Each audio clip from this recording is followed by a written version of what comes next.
सद्गुरु प्रभु महाराज की जय। मुस्लिम जैन को सद्गुरु प्रभु महाराज श्रीधर शिवरामदेश सद्गुरु प्रभु महाराज नमो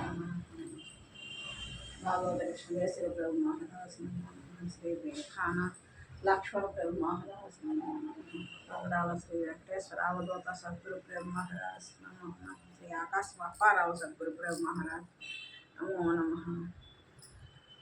जय श्रीमन्नारायण। ఎరుక పనిచేయ భాగవత శ్రీదేశ్వర ప్రభు తమ్ముడు ఎరుకను విడిపించే లక్షణంలోని 86వ పద్యం.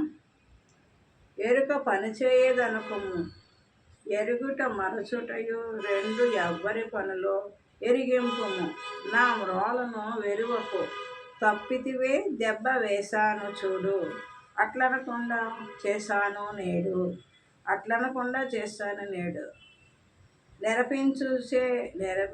నెరపించుటే దెబ్బ వేశాను నా తండ్రి ఎరిగించి పై మర్మం మెరుకను నే తీసే వేశాను చూడు అట్లనకుండా చేశాను చూడు. గొప్ప పద్యం అండి. ఎరుక పని చేయదనుకోము ఎరుగుట మరచుటయు రెండు ఎవ్వరి పనులు ఎరిగింపుము నా మ్రోలను వెరువకు తప్పితే దెబ్బ వేశాను చూడు అట్లనకుండా చేశాను నేడు నెరిపించుటే దెబ్బ వేశాను నా తండ్రి ఎరిగించి పై మర్మ మెరుకాను నే తీసి వేశాను చూడు అట్లనకుండా చేశాను నేడు. శిష్య, ఎరుక పని చేయదు, అది నిర్వికారము అని అనుకుము.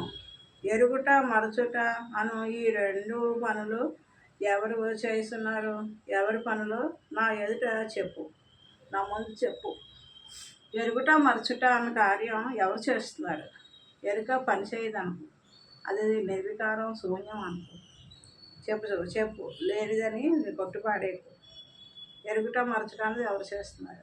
నేను చెప్పిన విధంగా గాక మరొక విధంగా విచారించితివా దెబ్బ వేస్తాను. దెబ్బ పడుతుంది, దెబ్బలు పడతాయి ఇరో, నీకు దెబ్బలు పడతాయి ఇరో అని గురువుగారు బెదిరిస్తున్నారు శిష్యుడిని.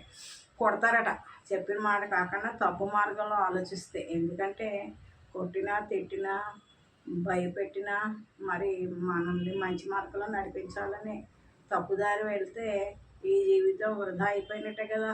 ఎన్నో జన్మల తర్వాత మానవ జన్మకు వచ్చాం. ఈ జ్ఞానం సామాన్యంగా అందరికీ కలగదు. ఎన్నో జన్మల పుణ్య సుకృతంగా ఈ ఆత్మజ్ఞాన విచారణ అందులో అచలతత్వ స్థాయికి మనం వచ్చామంటే కోటాను కోట్ల జన్మల పుణ్యఫలంగా తెచ్చుకున్నాం ఈ స్థాయికి. మరి ఇప్పుడు మనం సరిగ్గా గురువు మార్గంలో ఆలోచన చేసి గురు నిర్ణయంగా మనం లేని వాళ్ళం అవ్వాలి. కానీ మళ్ళీ వితండవాదనకి వెళ్ళి అదని ఇదని ఇది ఉంది కదా అది ఉంది కదా అంటే ఉంటావు, నువ్వు దిగజారిపోతావు. ఆయన చూపించిన మార్గంలో అనుసరిస్తే లేని వాళ్ళం అవుతాం, జన్మరహితం అవుతుంది. లేదా మరుసటి జన్మ ఏం తెచ్చుకుంటామో తెలియదు. అప్పుడు మానవ శరీరం వస్తుందో లేదో తెలియదు. అప్పుడు ఎంత సౌష్ఠవంగా అవయవ లోపాలు లేకుండా ఆనందంగా ఉంటామో లేదో తెలియదు. ఏదైనా చిన్న బాధ ఉందంటే ఆ బాధ మీదే ఉంటుంది, కానీ మనసు భగవస్థితికి రాదు. మరి ఎంత చక్కటి అవకాశాన్ని మనం తెచ్చుకున్నాము, దీన్ని సద్వినియోగం చేసుకోవాలి. మరి వితండవాదానికి వెళ్ళి పక్కదారిలో పడితే గురువుగారు దెబ్బ వేస్తారంటున్నారు. ఒక దెబ్బ పడుతుంది నీకు అని చెప్తున్నారు. ఎరుగుట మరచుట అనేవి ఈ రెండు ఎవరి పనులు? ఎరుక పని చేయదనుకో. నేను ఎరుగుట మరచుట అనేది ఎవరు చేస్తున్నారు చెప్పు. నేను చెప్పిన విధంగా కాక మరొక విధంగా విచారించితివా దెబ్బ వేస్తాను, జాగ్రత్త. అట్టి తప్పుదారి మాటలు లేకుండా చేస్తాను నేడు. నువ్వు అలా తప్పుదారికి వెళ్తే నేను దారిలో పెడతాను. నేను ఆదరించో బెదిరించో నీకు సరైన దారి చూపిస్తాను. అంత శిష్యుడు భయంతో మాట్లాడుకుంటుటను చూసి అన్న దెబ్బ గురువుగారు దెబ్బ వేస్తానన్న శిష్యుడు భయపడి మొహం మార్చుకుని కూర్చున్నాడంట. భయపెట్టి తినే కానీ అప్పుడు గురువుగారు మళ్ళీ శిష్యుడు భయపడుతూ మొహం మార్చుకుని కూర్చునేసరికి ఏం మాట్లాడకుండా కూర్చునేసరికి మళ్ళీ శిష్యుడిని చూసి గురువుగారికి జాలి కలుగుతుంది, ప్రేమ. ఇప్పుడు అమ్మ చూడండి, ఏదైనా మనం తప్పు పని చేస్తుంటే ఓ దెబ్బ వేసినా భయ ఏమైనా ఏడుస్తూ ఉంటే ఏం చేస్తాం, మళ్ళీ ఎత్తుకుని ముద్దులాడుతుంది కదా. అలాగే అన్నమాట గురువుగారు మన ఆలోచన క్రమం సరిగ్గా లేదు, తప్పుదారి పడుతున్నాం, దెబ్బ వేస్తానని బెదిరించిన అలా కాదు, సరిగ్గా ఉండు అని చెప్పిన మనం బాధపడుతున్నామని మళ్ళీ గురువుగారు ప్రేమ చూపిస్తున్నారు శిష్యుడి మీద. భయపెట్టితేనే కానీ నిజంగా కొట్టిదినా నా తండ్రి, నేను నిజంగా నిన్ను కొట్టానా, నేను భయపెట్టాలి మంచిదారిలో నడిపించాలని దెబ్బ వేస్తాను అన్నాను, కానీ నిజంగా నేను కొట్టలేదు కదా, భయపడకు, పై మర్మం ఎరిగించి ఎరుక లేకుండా చేస్తాను చూడు అని భావం. నీకు ఈ ఎరుక లేకుండా చేస్తాను కానీ నేను బాధించాలని కాదు, నీకు పట్టిన ఈ యుగాలుగా నేను పట్టి పీడిస్తున్న ఈ మరణాల వ్యాధి వదిలించాలనే ఒక వైద్యుడిగా ఓ దెబ్బ వేసి నీకు దారిలో పెట్టాలని చెప్తున్నానే కానీ నేను కొట్టాలి పెట్టాలని కాదు. నీకు ఈ ఎరుక పరిపూర్ణం వివరంగా చెప్పి ఈ ఉన్నదాన్ని వండ చూపించి లేని దాన్ని లేకుండా చెయ్యాలని నీకు ఎరుక లేకుండా చేస్తాను అని భావం, అంతేగాని నేను భయపెట్టాలి కొట్టాలని కాదు అని చెప్తున్నారు గురువుగారు. విశేష భావం ఏంటంటే ఈ పద్యము ఎరుక నిర్వికారము, క్రియాశూన్యము, నామరూప క్రియారహితమైనదని అద్వైత సిద్ధాంతమును ఖండించుటకై చెప్పబడింది.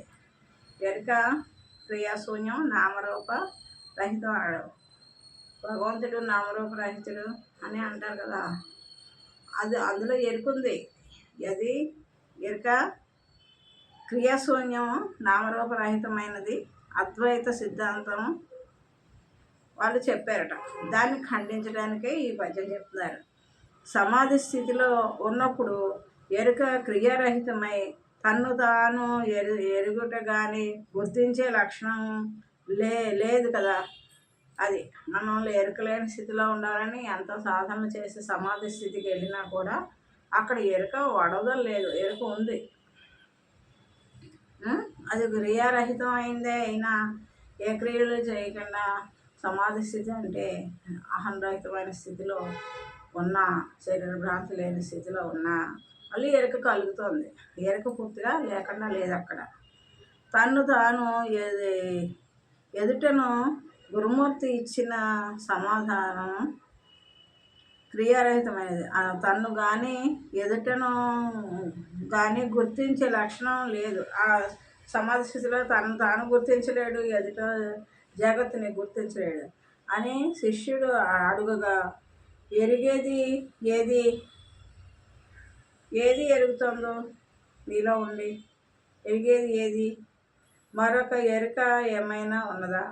లేదు, ఒక్కటే ఎరుక. ఆ ఎరుక సహస్రారమున గుర్తురహితమై మరుపు ఉన్నది. అదే ఎరుక భూమధ్యస్థానమున సమస్తమును గుర్తించున్నది. ఎరుక సహస్రారమునందు ధ్యానం చేయగా దృష్టిని సహస్రారం పెట్టి ఉంచుతారు. బ్రహ్మరంధ్రం అంటారు, అక్కడ గురుస్థానం అంటారు, బ్రహ్మస్థానం అంటారు. అక్కడ ఎరుకను పెట్టి ఉంచితే ఇంకా గుర్తురహితం అవుతుంది అన్నమాట. ఏ వ్యవహారం ఉండదు అందులో. అలా ఉన్నమాత్రమే శరీరరహిత స్థితి కలుగుతుంది, ఆనందరహిత స్థితి, అచల స్థితి అనుకుంటాం కానీ అచలం కాదు. అది ఆ సహస్రారం అంటున్నాడు. మళ్ళీ ఇక్కడ ఆజ్ఞాచక్రానికి వచ్చేసరికి భూమధ్య స్థానంలో సకల వ్యవహారాలని గుర్తిస్తోంది. గుర్తించి అన్నిట్లోనూ విశ్వడైన నామంతో వ్యవహారం చేస్తుంది. దాన్ని శిష్యుడు అడుగా, అయితే సమస్తమును ఎరిగేది ఏది? మరొక ఎరుక ఏమైనా ఉందా? లేదు, ఒకటే ఎరుక. ఆ ఎరుక సహస్రారంగా గుర్తురహితమై మా మరుపు ఉన్నది. అదే మా ఎరుక భ్రూమధ్యస్థానమునందు సమస్తమును గుర్తిరుగుచున్నది. కనుక ఎరుక ద్వంద్వరూపమైనది, వ్యక్తావ్యక్త స్వరూపము ఒకే విధముగా ఉండేది కాదు. ఈ విధముగా విచారించితే ఎరుక యొక్క నిజస్వరూపము తెలియపడుచున్నది. ఈ మార్గమును విడిచి మరొక విధముగా విచారిస్తే అవి నిష్పక్షపాతకమైన విచారణ కానేరదు. కనుక నిజము గ్రహింపబడదు.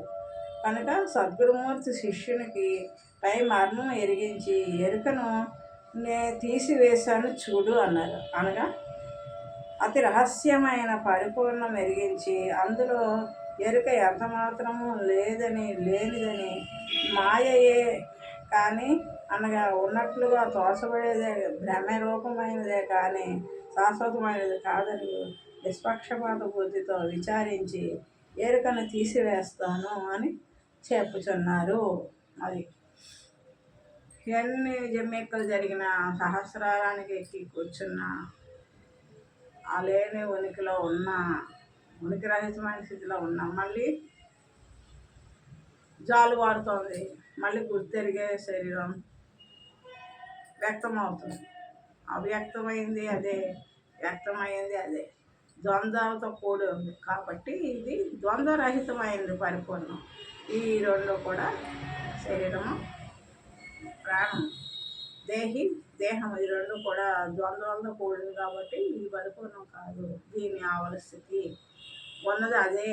ఇది మిథ్యా జగత్తు, లేనిది, ఇది లేకుండా చేసుకో అని సద్గురుమూర్తి మనకి ఈ మార్గం కాకుండా ఇంకో మార్గంలో వెళ్ళావా నీకు ఎరుక వదలదు. ఈ విచారణ సరిగ్గా చేసుకుని ఎరుకలేని స్థితిలో ఉంది అని గురుమూర్తి మనకి తెలియజేస్తున్నారు. జై సద్గురు ప్రేమ మహారాజ్కి జై. అమలాంబ శ్రీమతి గంటికోట సముద్రమ సద్గురు ప్రేమ మహారాజ్ నమో నమః. శ్రీ ఆరట్ల రామారావు సద్గురు ప్రేమ మహారాజ్కి జై. సమస్త భక్త కోటి మండలికి జై.